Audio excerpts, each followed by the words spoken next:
Hi all, welcome to my YouTube channel. As you all know that my name is Anjum. Thank you so much for providing motivation and love for my previous videos. So previously I have shared some listening clips and some of the reading and speaking strategies. If you felt helpful, you can go through that thing. In this video today I am going to discuss about my OET day exam experience के क्या-क्या rules और regulation follow करने पड़ते हैं on the day of OET examination, क्या-क्या instruction follow करने पड़ते हैं. So what are the things we have to do and don'ts. So let's get started. So मैं शुरू करूँगी हमारे OET मेल से. जैसे ही हम OET के एग्ज़ाम बुक करते हैं तो हमें दो कंफर्मेशन मेल आते हैं. That is first confirmation and second confirmation. The first confirmation mail ऐसे 1 वीक एंड 10 डेज के बिफोर मिलता है. उसमें रीडिंग, लिसनिंग, राइटिंग का टाइमिंग वगैरह सब मेंशन होता है. ठीक है. इन सेकेंड कंफर्मेशन मेल में हमें स्पीकिंग का टाइम कंफर्मेशन होता है. ठीक है. सेकेंड कंफर्मेशन मेल में हमें सारे मॉड्यूल्स के टाइमिंग वगैरह सब कुछ मेंशन रहता है कि हमारा लंच का टाइम कब रहेगा. एंड डेफिनेटली जैसे आपका लिसनिंग टेस्ट रहेगा 9 o'clock, रीडिंग रहेगा 10 o'clock, राइटिंग रहेगा 11 o'clock. Okay. So likewise 9 to 12 हमारा सेशन बने रहेगा. और आफ्टर 12 के बाद afternoon definitely we will have little time for lunch and that depends individually. क्योंकि अगर if you consider mind I got 6:30 timing. Okay. So मेरा टाइमिंग स्पीकिंग का टाइमिंग था 6:30. तो मुझे आफ्टर 12 o'clock से लेके 6:30 तक वेट करना था एग्ज़ाम स्पीकिंग एग्ज़ाम के लिए. सो हम बात करेंगे अभी documents. What are the documents needed? ठीक है. When we have booked the OET examination, so during that time if we have provided passport, any national ID like Aadhaar card, driving license, PAN card, whatever the document you have given, just make sure कि exam के दिन वो सारे documents आप carry करें. Like passport हो या फिर आधार कार्ड हो, जो भी डॉक्यूमेंट आपने बुकिंग के टाइम दी है. ठीक है. सो विथ ओरिजिनल कॉपी लेके जानी पड़ेगी आपको. कोई जेरोक्स वगैरह अलाउड नहीं होगा. ठीक है. सो मेक श्योर कि आप सारे डॉक्यूमेंट्स लेके चलें. जैसे एग्ज़ाम के टाइमिंग में सारा कंफर्मेशन मेल में आपको सब कुछ मेंशन रहता है. Like at what time you have to reach the exam centre all. They will mention 7 o'clock, 7:30. Make sure कि आप उसी टाइम में एग्ज़ाम सेंटर पहुंचे रहो. जैसे ही आप एग्ज़ाम सेंटर एंटर होंगे आपको अच्छे से वेलकम किया जाएगा. Welcome to Peer Academy and all. So you will feel like you are so royal person and they will treat in such. तो सब कुछ प्रोसेस सीक्वेंस में चलता रहेगा. जैसे आप OET exam hall exam centre में एंटर होंगे, वेलकम के बाद आपका रजिस्ट्रेशन प्रोसेस रहेगा जहाँ पे आपके ओरिजिनल आईडी और आपका जो भी नाम फाइल में है क्रॉस वेरीफाई किया जाएगा. आफ्टर दैट जैसे it is in a sequence. जैसे रजिस्ट्रेशन होगा, after that you will have breakfast के बाद क्लॉक रूम रहेगा, क्लॉक रूम के बाद कॉमन रूम रहेगा, कॉमन रूम के बाद आपका एग्जामिनेशन हॉल रहेगा. ठीक है. So next we will start from the registration. जैसे रजिस्ट्रेशन ख़त्म हो गया आपका तो आप नॉर्मली थोड़ा बहुत ब्रेकफास्ट कर सकते हो. एवरीथिंग विल बी बहुत वैरायटी वाला ब्रेकफास्ट रहता है. आप इतना नॉर्मली आप ब्रेकफास्ट कर लो, ज़्यादा भी मत कर लो, एवरेज में कर लो, ताकि आपका कॉन्सेंट्रेशन बाद में मूड ही ना हो जाए. ठीक है. सो मेक श्योर कि आपके कॉन्सेंट्रेशन के हिसाब से आप प्रिपेयर्ड रखो.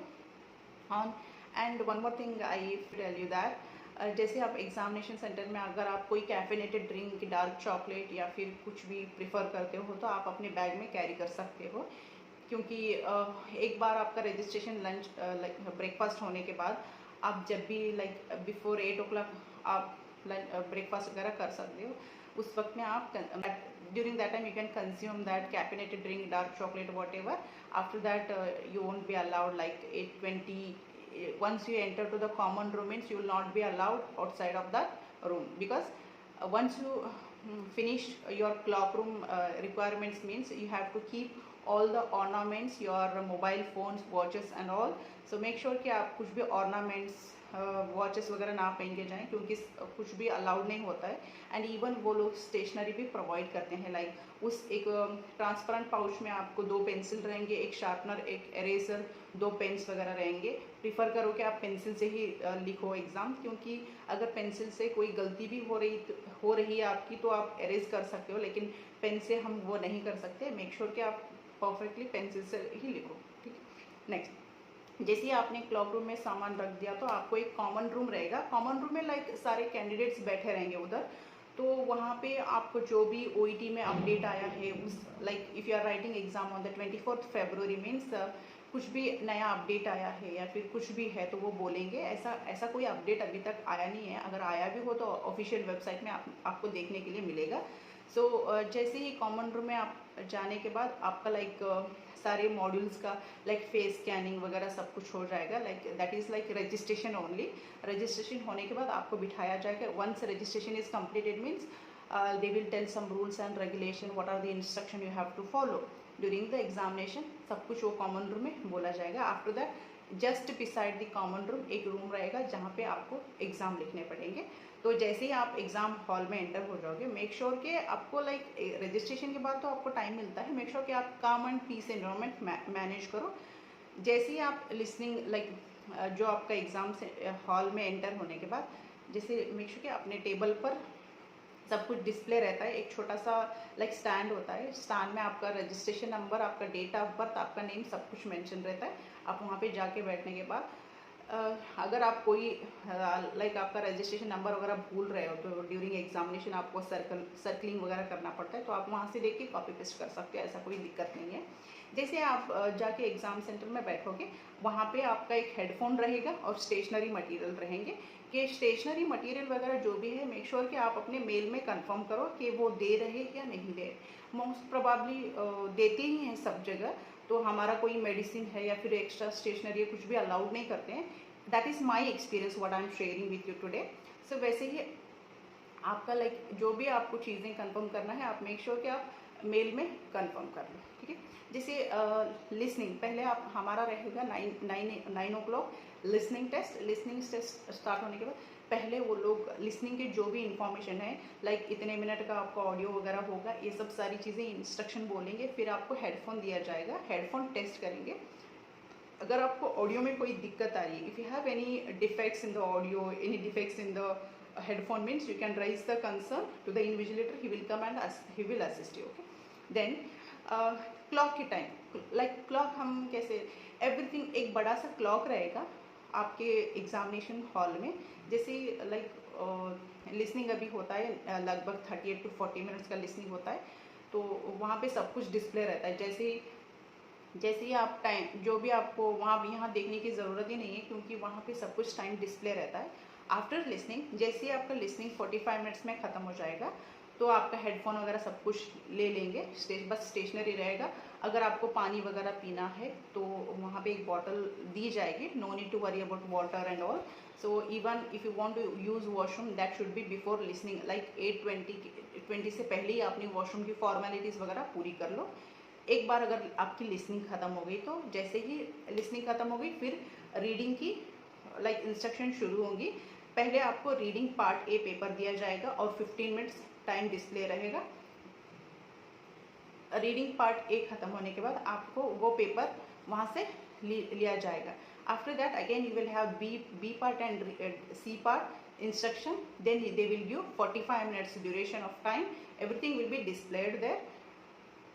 आफ्टर रीडिंग कंप्लीशन जैसे आपका 11 to 12 राइटिंग रहेगा। राइटिंग के लिए 5 मिनट लेटर रीड करने के लिए देंगे, उसके बाद आपको 40 मिनट्स लिखना होता है। लाइक लगभग 45 मिनट्स का आपका राइटिंग होता है। आफ्टर 12 o'clock आपको लंच टाइम दिया जाएगा, क्योंकि किसी का ऐसा होता है कि 12:30 को ही स्पीकिंग शुरू हो जाता है। तो आपका जैसे स्पीकिंग कंफर्मेशन तो आपको सेकेंड मेल में ज़रूर मिलेगा, आप मेक श्योर कि आप वो मेल ज़रूर देखें। तो नेक्स्ट हम बात करेंगे स्पीकिंग की।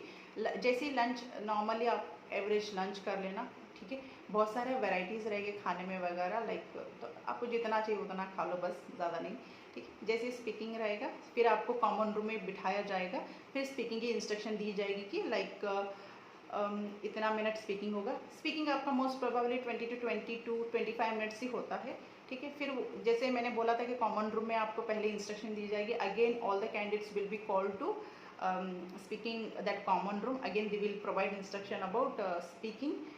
Next 1 by 1 5 to 10 candidates वो like move on होते रहेंगे। once you completed speaking means you will never come back to again your common room, क्योंकि जैसे ही आपने स्पीकिंग ख़त्म किया अपना सामान उठाओ क्लॉक रूम से और चले जाओ। there is no to meet with each other for candidates, ठीक है।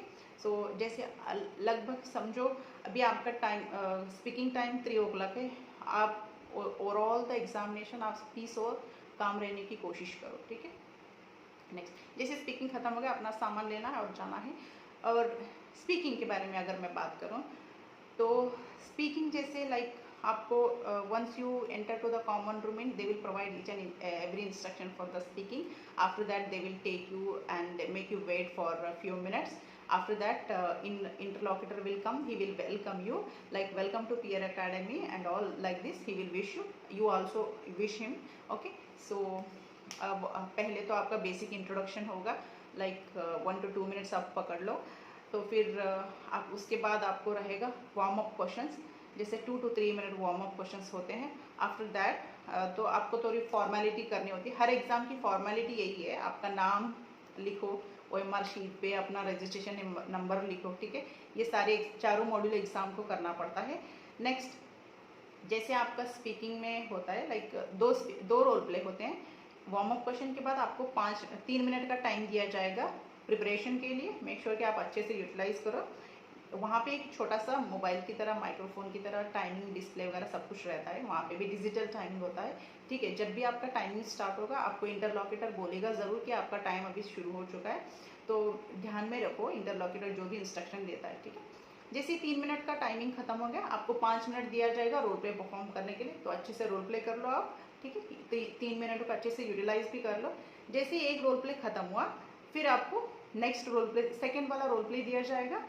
सेम 3 मिनट का प्रिपरेशन टाइम होगा, बस यहाँ पे warm up question, basic introduction वैसे आपने पहले ही खत्म कर दिया। तो सेकेंड वाले में बस आपको 3 मिनट का प्रिपरेशन टाइम दिया जाएगा, फिर 5 मिनट रोल प्ले करना पड़ेगा। सो बेसिकली लगभग 20 to 25 मिनट्स कंसिडर कर लो आप स्पीकिंग के लिए, ठीक है। इतना सब कुछ होने के लिए तो इतना टाइम लगता है। जैसे आपने स्पीकिंग ख़त्म किया तो क्लॉक रूम्स जाना है, वहाँ से अपना जो भी सामान वगैरह है लेना है, फिर अपने ID वगैरह जो भी आपने साथ ही रखना है बस, ठीक है। जैसे स्पीकिंग ख़त्म हो, अपनी ID वगैरह ले लो याद से, फिर क्लॉक रूम में जाएंगे, सामान लेंगे, फिर हम वहाँ से एग्ज़ाम हॉल से बाहर निकलेंगे।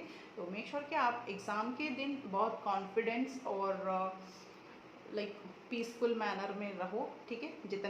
इतने दिन आपने अच्छे से प्रैक्टिस किया है, मेक श्योर वो दिन आपका जो भी क्वालिटीज़ आपने इतने दिन पढ़ी है, प्रैक्टिस की है, बस वो दिन ये है आपका, लाइक उस दिन आपको ये क्वालिटीज़ एग्जीक्यूट करने पड़ेगी, ठीक। इतना ध्यान में रखो, बस एग्ज़ाम बढ़िया हो जाएगी, ठीक है। ये था मेरा एग्ज़ाम डे एक्सपीरियंस। अगर आपको अच्छा लगा तो मेरे वीडियोज़ पर लाइक करो, कमेंट